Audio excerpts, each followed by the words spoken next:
বাংলা চলচ্চিত্রের ৯০ দশকের সুপারহিট নায়ক সালমান শাহের মৃত্যুর ২৯ বছর পর তার অকাল প্রয়াণকে ঘিরে এতদিন ধরে চলে আসা আলোচনা নতুন মোড় নিয়েছে।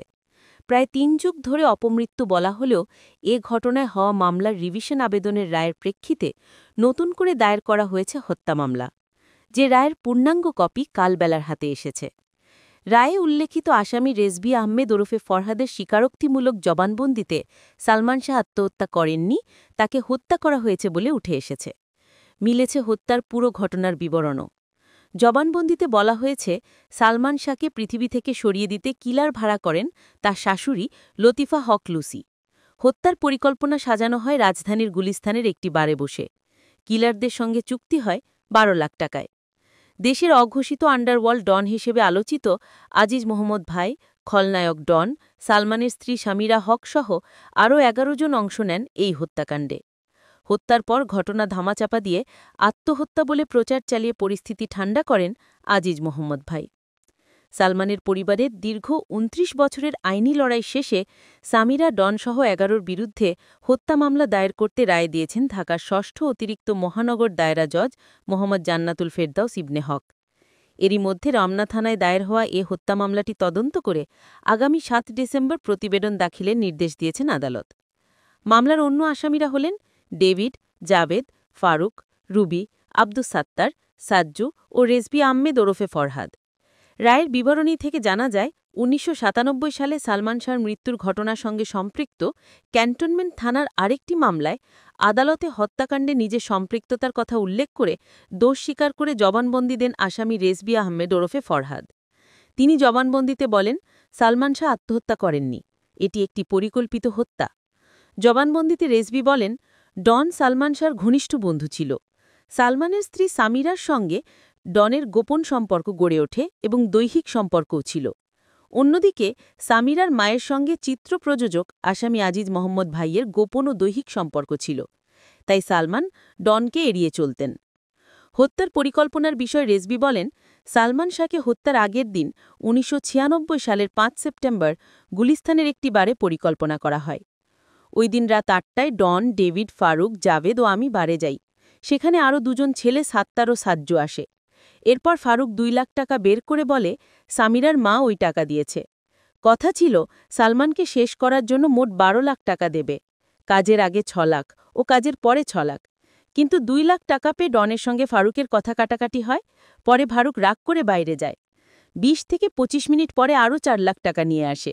তখন ওখানেই ডন প্লাস্টিকের একটি দড়ি নিজের মাজায় বেঁধে উপরে কালো জ্যাকেট গায়ে দেয়, বাকি অর্ধেক রশি ফারুকের কাছে দেয়। এরপর তারা টাকা, সিরিঞ্জ ইত্যাদি গুছিয়ে নেয়। সামিরার মা এবং আজিজ মোহাম্মদ ভাই দুজনে মিলেই সালমানকে শেষ করার ব্যাপারে ডন ও ফারুকের সঙ্গে কন্ট্যাক্ট হয়। রেজভী আরও বলেন, এরপর ওই রাতে বার থেকে এফডিসি এসে শুটিং শেষে পূর্ব পরিকল্পনা অনুযায়ী রাত ১:৩০টার সময় আমাকে সালমান শাহর বাসায় নিয়ে যায় ডন।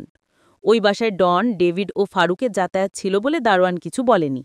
আমার একটা trauma, it's a mental pressure. আমার একটু ভয় লাগে, আমরা একটু ভয় পাই, কারণ এখানে তো আপনারা জানেন যে এখানে একটা ঘটনা ঘটে গেছে, একটা বড় ঘটনা ৬ সেপ্টেম্বরে ইমনের সাথে।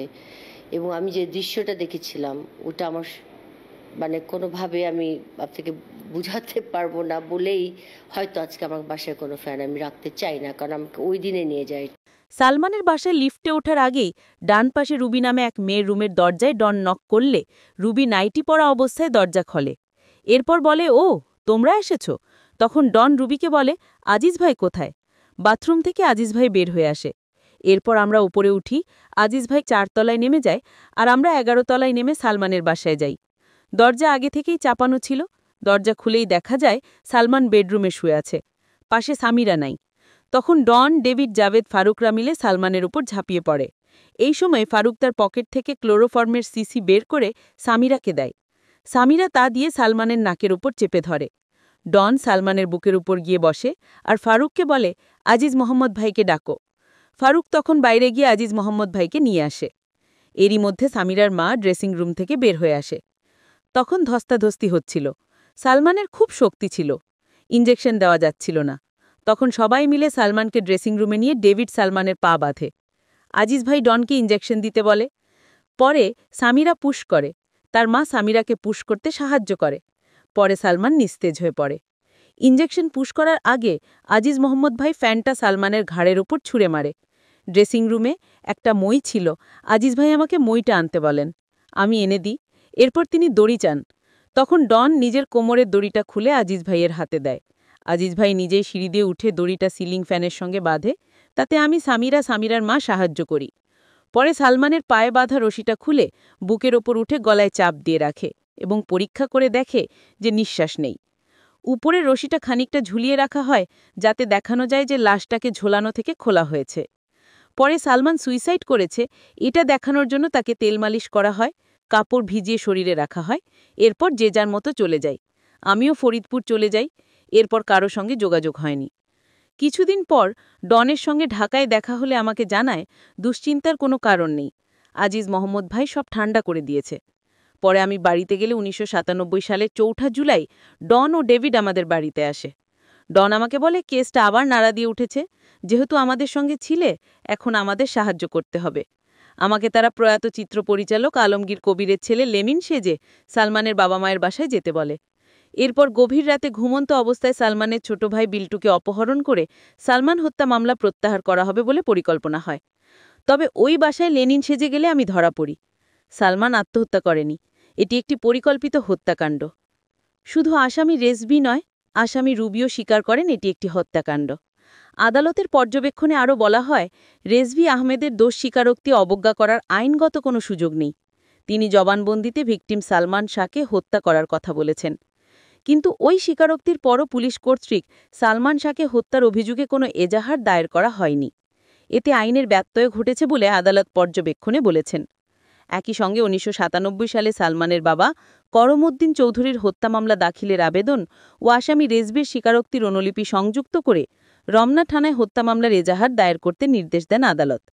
এই নির্দেশের পর গত সোমবার মধ্যরাতে সালমান শাহর মা নীলা চৌধুরীর পক্ষে তার ভাই মোহাম্মদ আলমগীর কুমকুম বাদী হয়ে হত্যা মামলা